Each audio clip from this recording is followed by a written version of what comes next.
Un saludo a todas las personas que se unen para reflexionar sobre este texto del domingo 25 del tiempo ordinario. Vamos a tomar el Evangelio según San Marcos en el capítulo 9, los versos 30 al 37.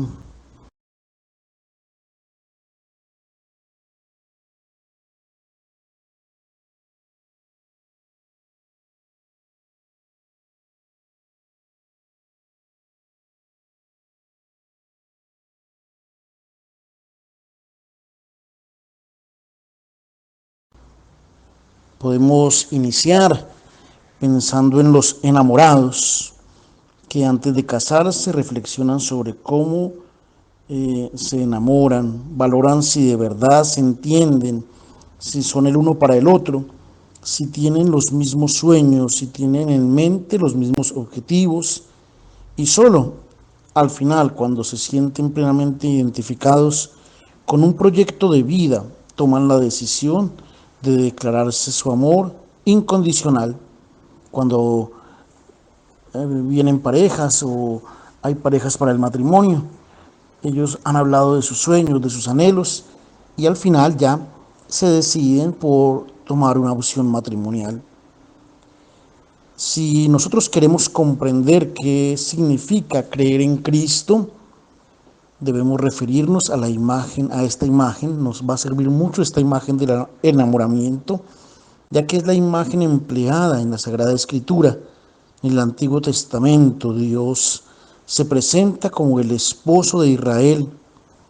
Y en el primer mandamiento, no tendrás otros dioses, porque yo soy un Dios celoso. Es el enamorado.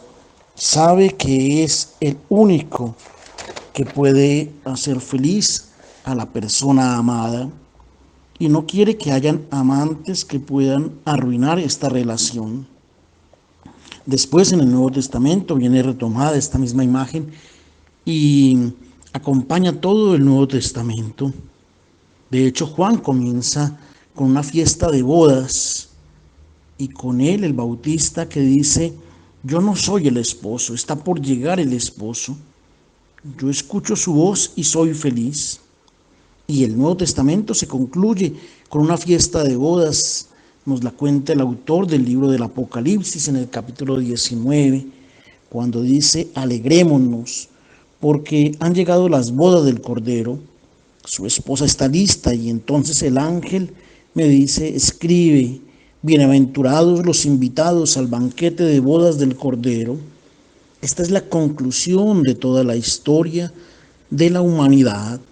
Se inicia con una pareja y a lo largo de toda la Sagrada Escritura, los profetas, los evangelistas, Pablo y también hasta el Apocalipsis, toda la Sagrada Escritura podemos encontrar como un hilo conductor esta imagen esponsal, esta imagen de amor, y la podemos traducir en el enamoramiento de Dios por la humanidad y el enamoramiento de Dios, de Jesús, por su iglesia. Creer en Jesús no significa solamente admirarlo por cómo Él ha vivido, por lo que ha hecho, por lo que ha enseñado. ¿Qué quiere decir estar enamorado de Él y decidirse a unir la propia vida a la suya? Es esto de lo que nos hablará el pasaje evangélico de este domingo. Sin embargo, esto no puede ocurrir antes que no se dé un profundo conocimiento de Él. Es necesario conocerlo, estar mucho tiempo con Él, estar a solas con Él, saber qué cosa es exactamente lo que tiene Él en mente y tratar de identificar lo que nosotros tenemos en mente con lo que Él tiene en mente. ¿Qué sucede con quien? Es lo que sucede con quien se decide a unir la propia vida a la de otra persona. También nosotros queremos unir nuestra propia vida a la suya. Entonces es necesario un tiempo de conocimiento recíproco, un tiempo de madurez en la relación, porque con el apresurarse podríamos terminar diciendo, me espera, estoy en espera de algo diferente, o podemos estar pensando en algo diferente a lo que piensa Dios, lo que piensa Jesús. Los 3 años de la vida pública de Jesús han representado este periodo de conocimiento recíproco entre los discípulos y Jesús. Ha sido el tiempo de noviazgo, del enamoramiento. Marcos con su evangelio quería hacer recorrer a todos nosotros este camino espiritual. Recordemos que Marcos pues propiamente no está dentro del grupo de los discípulos, pero pues luego al escribir su evangelio, él quiere que todos los lectores tengamos esta posibilidad de este tiempo, de estar con Él, de encontrarnos con Él, de manera que lleguemos a comprender quién es realmente Jesús, antes que llegue la fiesta de bodas, cuando sea el momento de decidirnos a unir la propia vida a la suya.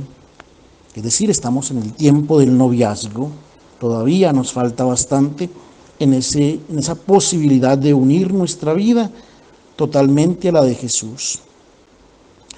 La semana pasada nosotros estábamos con los discípulos en Cesarea de Filipo.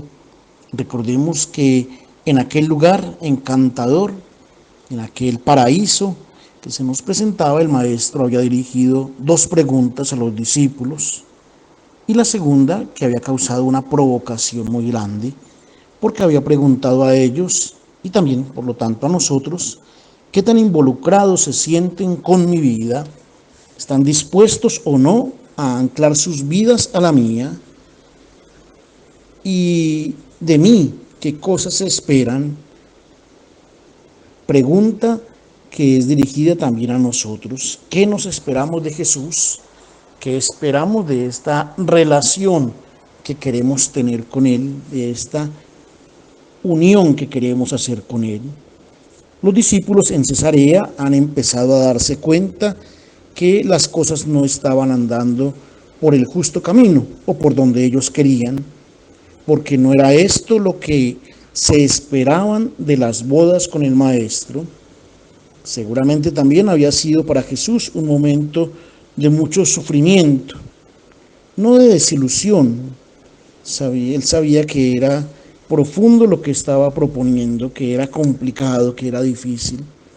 Si mi vida es una donación total en el amor, ¿se dejan envolver de mi propuesta o no? Ha tenido el sufrimiento del enamorado, que después de 1 año y medio se da cuenta que no ha logrado todavía envolver a sus discípulos en su amor. Es un momento de crisis entre los enamorados y Jesús, y Él quiere superar esta crisis. Leamos entonces qué es lo que Él hace. Vamos a leer el primer verso, el verso 30 de este capítulo 9. En Cesarea de Filipo, Pedro había hablado en nombre de todos, había recriminado a Jesús por aquello que había dicho, y había sido llamado Satanás. Seguramente no había permanecido bien estos días. Aquel día seguramente y los 2 días de viaje de retorno a Cafarnaúm transcurrieron en un ambiente tenso, pesado, con mucho silencio y con muchas preguntas y muchos cuestionamientos. Pedro aferrado a lo que había aprendido y conocido desde niño, y Jesús que le decía que piensa como los hombres y no como Dios. Cuando entre 2 enamorados se produce una seria incomprensión, ¿qué se hace? ¿Cómo se supera? Un modo puede ser simular que no ha sucedido nada, dejar pasar el tiempo y no volver a hablar del tema, y esperar que después de algunos días todo vuelva a ser igual. Tal vez los discípulos pensaron en esta solución. Jesús no piensa como nosotros queremos otra cosa, Él habla de padecer y de morir, entonces esperemos a que los ánimos se calmen y que se decante todo, y entonces después volvemos a la normalidad. decidieron seguramente esperar que Jesús estuviera de nuevo en medio de la gente,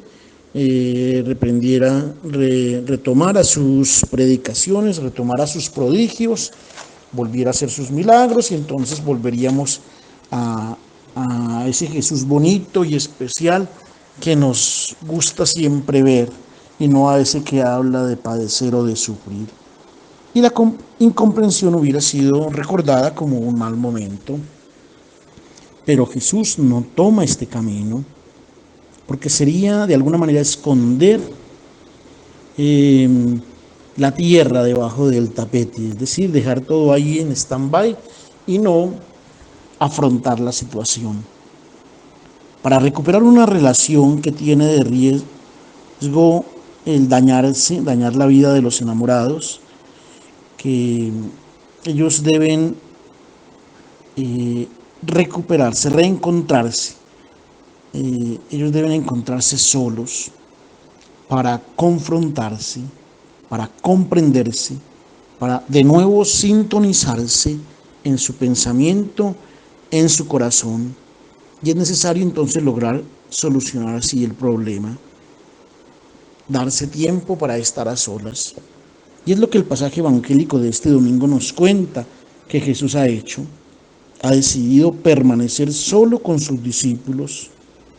No ha querido que ninguno supiera dónde ellos se encontraban. Quería retomar con ellos la conversación que había provocado la crisis. Recordemos, se trata de la reacción de Pedro cuando Jesús le había dicho: yo voy a donar la vida. No podía Pedro aceptar tener que unir la propia vida a la suya, porque según el sentir de todos, no se entrega la vida a un fracaso.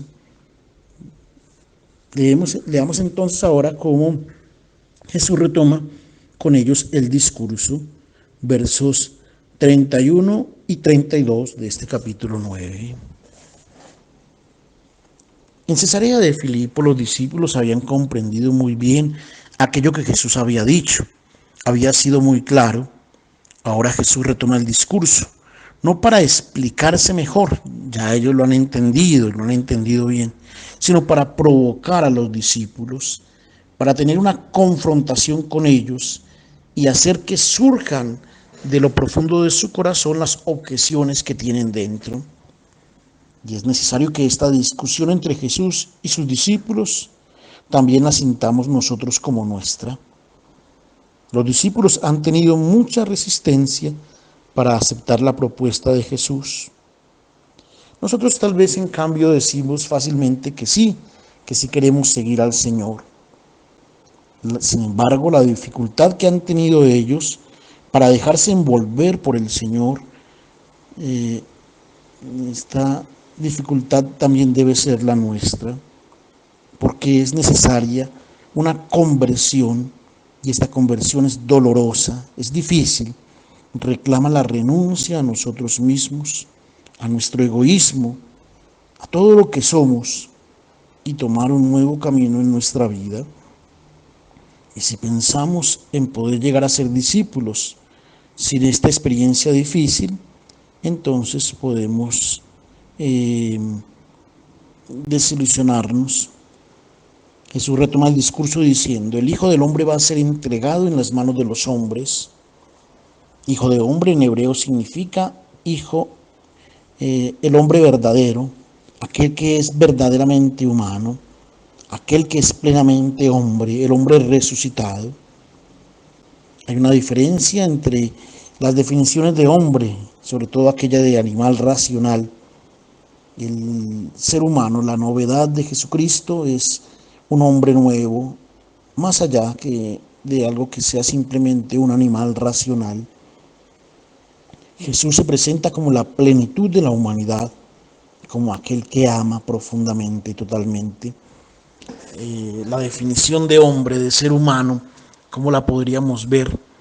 No como el Homo sapiens, aquel que tiene inteligencia, aquel que ha logrado por la ciencia o por la técnica descubrir tantas cosas y llegar a tantos lugares. Hemos dicho en diferentes momentos que el hombre nuevo El hombre verdaderamente humano es aquel que sabe amar, que más allá del Homo sapiens tenemos que encontrarnos con el Homo amantis.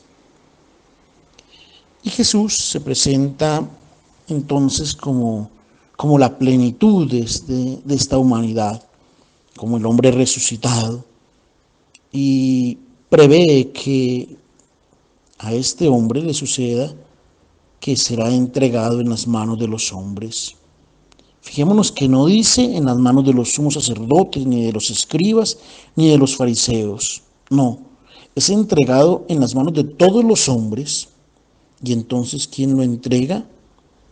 De inmediato pensamos en Judas, pero no es esta entrega de la que se está hablando. Judas lo ha entregado a los sumos sacerdotes y a los fariseos. Aquí hay uno que lo entrega en medio de los hombres.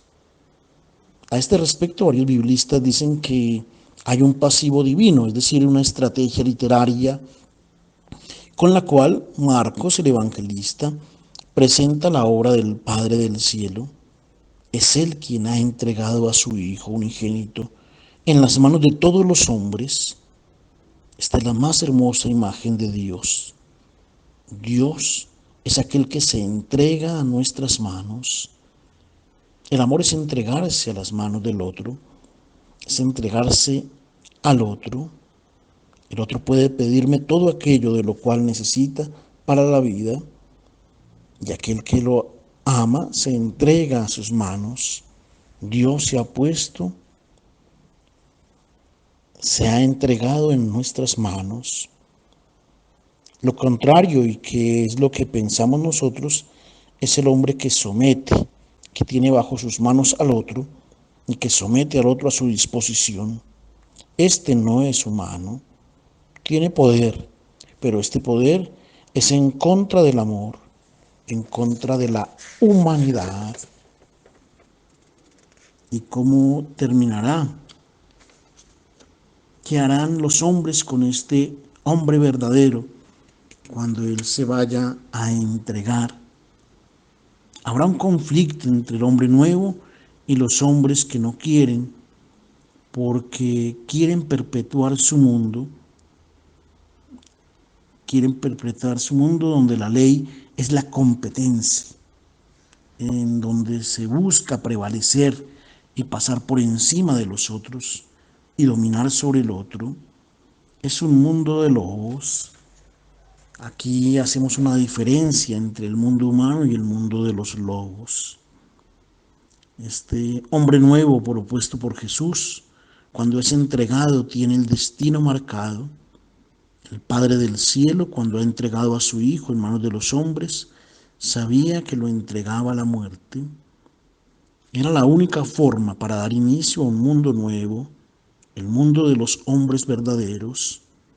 Pero no terminará ahí. Una vez que muera, dice Jesús, a los 3 días después resucitará.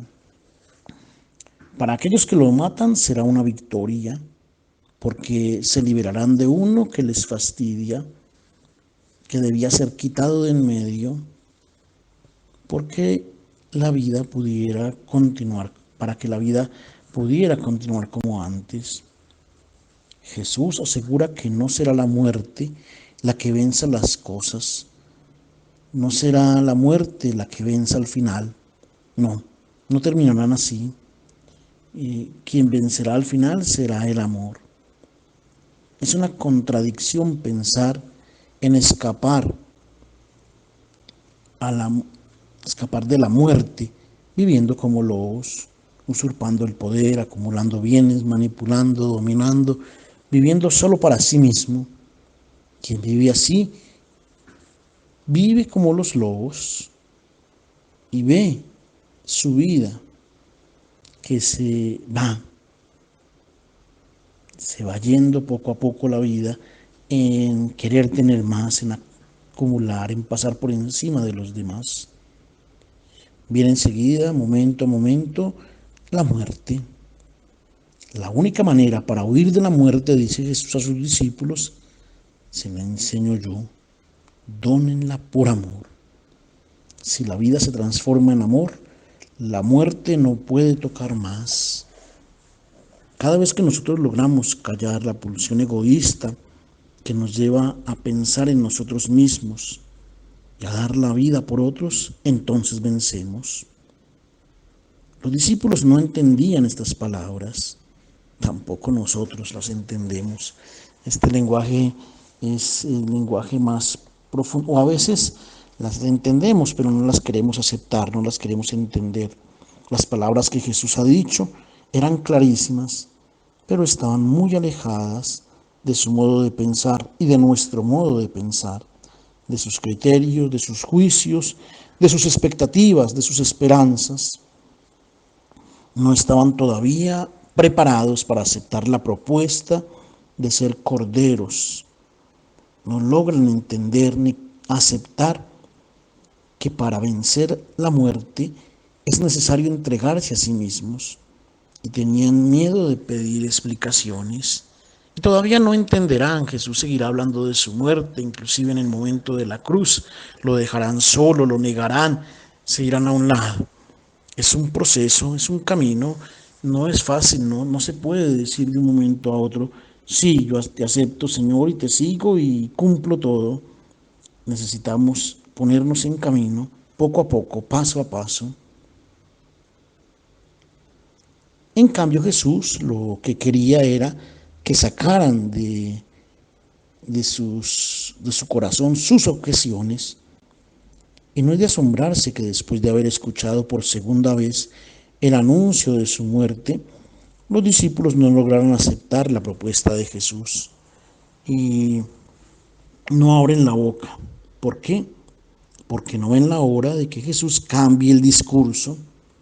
Ellos creen que Jesús va a cambiar el discurso, va a decir algo diferente, va a hablar del poder, va a hablar de dominio sobre las naciones, va a hablar de sus milagros y de la manera espectacular de presentar a Dios. Ellos querían seguir cultivando estos sueños.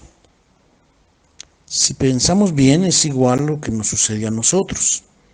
Queremos un Dios a nuestro acomodo, de nuestra manera, y seguimos pensando que algún día Dios va a pensar como pensamos nosotros, pero resulta que pensamos como los hombres y no como Dios. Y los discípulos no hacen preguntas, y nosotros deberíamos ponerle estas preguntas al Señor. Seguro que en el Evangelio encontramos respuestas. Allí podríamos encontrar las respuestas si amáramos más la palabra y nos acercáramos a ella. Jesús quería ser interrogado, pero los discípulos no hablan con él, hablan entre ellos. Leamos entonces de qué hablan sus discípulos, versos 33 al 36. Jesús quería que le hicieran preguntas sobre lo que había dicho, y ellos querían solamente que él cambiara el discurso. Cuando llegan a casa, es él que hace la pregunta. ¿De qué discutían a lo largo del camino? En el camino habían discutido entre ellos quién era el más importante, el más grande. Callan, no responden, porque saben que sobre el argumento de la búsqueda de los primeros puestos, el maestro no quiere escuchar. Hay temas que Jesús no ha afrontado directamente, y se puede discutir y tener opiniones diferentes, pero sobre aquello de la jerarquía, de la carrera eclesiástica, de los primeros puestos, de los títulos honoríficos, del besamanos, de las venias, de las genuflexiones, de echarle cepillo el uno al otro, de puestos de monseñoratos o de cosas de estas. Sobre estos temas obviamente Jesús no habló, pero él tiene una claridad absoluta. Para nosotros, los títulos honoríficos son cosas secundarias, venias, puestos de poder, puestos de honor, etcétera. Son elementos importantes. Para Jesús esto no ha sido secundario, porque esto toca al centro de nuestra propuesta de hombre nuevo. La propuesta de Jesús de hombre nuevo tiene que ver con esto. El hombre viejo es el que busca estas cosas. El hombre nuevo es aquel que baja al último puesto. No se espera que ante él se inclinen. Es él quien se inclina. No espera que le besen las manos. Es él quien se inclina y besa los pies del pobre. Sin embargo, esta pulsión que tenemos a querer ser grandes, a volvernos importantes, a tener algún puesto, es una pulsión que está dentro de todos nosotros, dentro de todos los seres humanos. ¿Qué debemos hacer? ¿Reprimirla? ¿Sofocarla? No. Permaneceríamos o nos volveríamos insatisfechos frente a la vida, frustrados frente a la vida. Se trata de manejarla y de saber cómo Jesús nos lo enseña, cómo manejar esta necesidad que tenemos de ser los primeros, de ser grandes, de ser superiores a los otros. Se trata de saber cómo llegar a ser grandes, cómo ser importantes, cómo ser personas que impacten, cómo ser admirados y por quién ser admirados. La forma de pensar de los hombres nos dice, si quieres ser admirado, si quieres ser importante, si quieres ser el mejor, para nosotros, tú debes ponerte en alto, debes escalar, debes llegar muy alto, debes ser el más importante, debes pasar por encima de otros, debes tener poder, dinero y saber dominar. Así te vemos todos si estás en lo alto. Si quieres ser admirado por Dios, en cambio, no debes subir a lo alto, debes bajar a lo más bajo, al último puesto. Y entonces ahora Jesús nos explica cómo llegar a ser grandes. El evangelista Marcos, que como hemos dicho no estaba presente en este momento, por tanto no está haciendo crónicas, sino que está enseñándonos a relacionarnos con Dios, dice que Jesús se ha sentado. Estos detalles no son superfluos, tienen algo que decir.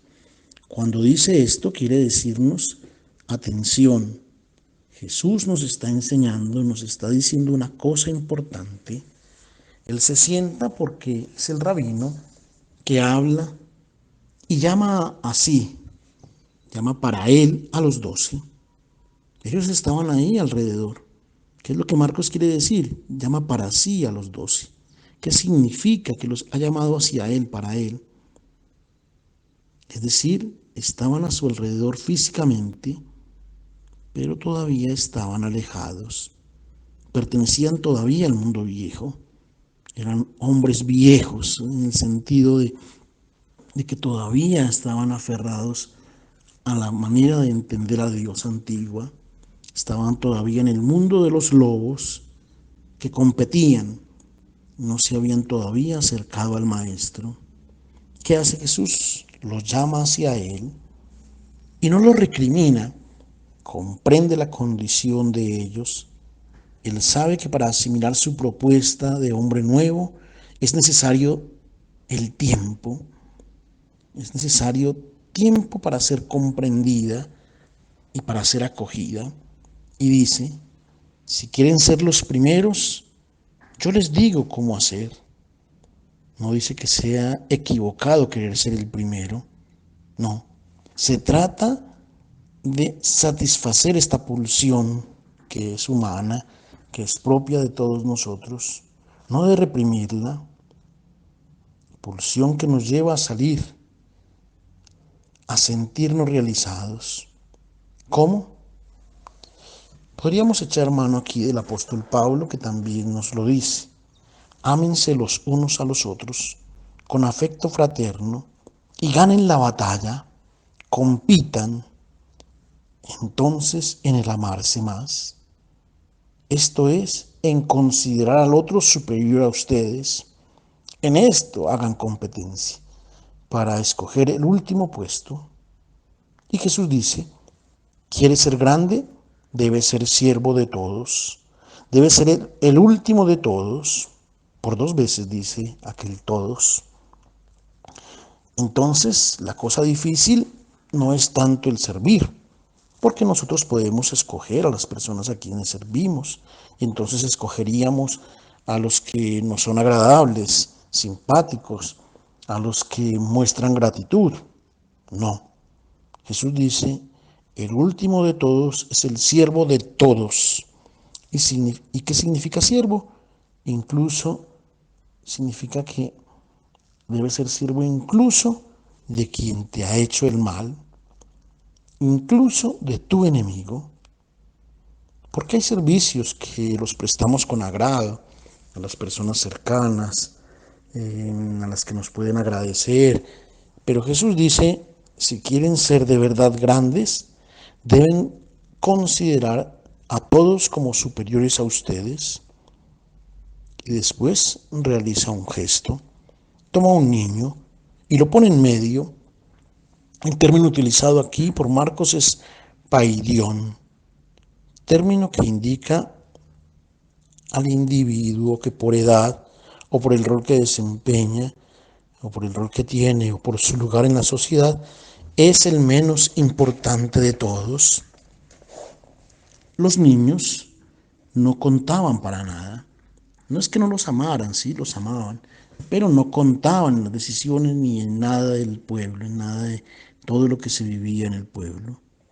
Si uno quiere ser tenido en cuenta, si uno quiere escalar en la sociedad, no pierde tiempo con aquellos que no cuentan, con aquellos que están enfermos, con aquellos que están necesitados, con aquellos que son los más pobres.